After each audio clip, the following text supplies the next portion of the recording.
Silicon city ದೇಶದಲ್ಲೇ ಅತ್ಯಂತ ಸಂಚಾರ ದಟ್ಟಣೆಯ ನಗರ ಅನ್ನೋ ಮಾಹಿತಿ ಹೊರಬಿದ್ದಿದೆ. ಮನೆಯಲ್ಲಿ 3 ಜನ ಇದ್ರೂ 5-6 ವಾಹನಗಳನ್ನ ಖರೀದಿ ಮಾಡ್ತಾ ಇದ್ದಾರಂತೆ. ಇದು ಟ್ರಾಫಿಕ್ ಸಮಸ್ಯೆಗೂ ಕಾರಣವಾಗಿದೆಯಂತೆ. ದಿನೇ ದಿನೇ ಹೆಚ್ಚಾಗ್ತಿದೆ ವಾಹನಗಳ ಸಂಖ್ಯೆ. ರಾಜ್ಯದಲ್ಲಿವೆ 24 ಕೋಟಿಯಷ್ಟು ವಾಹನಗಳು. ರಾಜ್ಯದಲ್ಲಿ ವಾಹನಗಳ ನೋಂದಣಿ ವರ್ಷದಿಂದ ವರ್ಷಕ್ಕೆ ಏರಿಕೆಯಾಗ್ತಿದೆ. ಪ್ರತಿ ವರ್ಷ ಕೋಟ್ಯಾಂತರ ವಾಹನಗಳು ನೋಂದಣಿಯಾಗ್ತಿವೆ. ಒಂದೊಂದು ಮನೆಗೆ 2 ರಿಂದ 3 ವಾಹನಗಳಿವೆ. ಇದು ಟ್ರಾಫಿಕ್ ಸಮಸ್ಯೆಗೆ ಕಾರಣವಾಗ್ತಿದೆ. ರಾಜ್ಯದಲ್ಲಿ ಜನರ ಸಂಖ್ಯೆಗಿಂತ ವಾಹನಗಳ ಸಂಖ್ಯೆಯೇ ಹೆಚ್ಚಿದೆ. ಆರ್ಟಿಒ ಮಾಹಿತಿಯಂತೆ ರಾಜ್ಯದಲ್ಲಿ 24 ಕೋಟಿಯಷ್ಟು ವಾಹನಗಳು ಸಂಚರಿಸುತ್ತಿವೆ.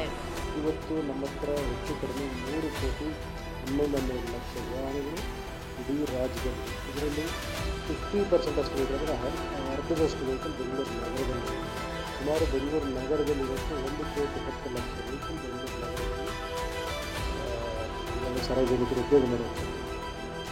2021ರಲ್ಲಿ ಬೆಂಗಳೂರಲ್ಲಿ 1 ಕೋಟಿಗೂ ಹೆಚ್ಚು ವಾಹನಗಳ ನೋಂದಣಿಯಾಗಿದ್ರೆ ರಾಜ್ಯದಲ್ಲಿ 2 ಕೋಟಿ 72 ಲಕ್ಷ ವಾಹನಗಳು ರಿಜಿಸ್ಟ್ರೇಷನ್ ಆಗಿವೆ. 2022ರಲ್ಲಿ ಬೆಂಗಳೂರಲ್ಲಿ 1 ಕೋಟಿ 4 ಲಕ್ಷ, ರಾಜ್ಯದಲ್ಲಿ 2 ಕೋಟಿ 84 ಲಕ್ಷ ವಾಹನಗಳು ನೋಂದಣಿಯಾಗಿವೆ. ಇನ್ನು 2023ರಲ್ಲಿ ಬೆಂಗಳೂರಿನಲ್ಲೇ 1 ಕೋಟಿ 8 ಲಕ್ಷ ಮತ್ತು ರಾಜ್ಯದಲ್ಲಿ 2 ಕೋಟಿ 99 ಲಕ್ಷ ವಾಹನಗಳು ರಸ್ತೆಗೆ ಇಳಿದಿವೆ. ಗಾಡಿಯಲ್ಲಿ ಹೋಗ್ತಾ ಇರ್ತೀವಿ, ರೋಡಲ್ಲಿ ಎಲ್ಲ ಕಡೆ ಟ್ರಾಫಿಕ್ ಜಾಮು. ಅದರಲ್ಲಿ ಏನಾಗ್ತದೆ, ಮಾನಸಿಕವಾಗಿ ಮೆಂಟಲ್ ಇರಿಟೇಷನ್ ಅಂತಾರೆ. ಹೈ BP ಮತ್ತು ಬೇಗ ಕೋಪ ಬರೋದು ಎಲ್ಲ ಇದಾಗುತ್ತೆ.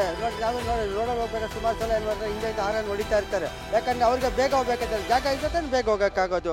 ಜಾಸ್ತಿ ವಾಹನ ಆದಷ್ಟು ಏನಾಗುತ್ತೆ, ರೋಡಲ್ಲಿ ಖಾಲಿ ಜಾಗನೇ ಇರಲ್ಲ. ರಾಜ್ಯದಲ್ಲಿ ನೋಂದಣಿಯಾಗ್ತಿರೋ ಅರ್ಧದಷ್ಟು ವಾಹನಗಳು ರಾಜಧಾನಿಯಲ್ಲೇ ನೋಂದಣಿಯಾಗ್ತಿವೆ. ಹೀಗಾಗಿ ನಗರದಲ್ಲಿ ವಾಹನ ದಟ್ಟಣೆ ಕೂಡ ವರ್ಷದಿಂದ ವರ್ಷಕ್ಕೆ ಡಬಲ್ ಆಗ್ತಿದೆ. ಕಿರಣ್ ಸೂರ್ಯ, TV9 ಬೆಂಗಳೂರು.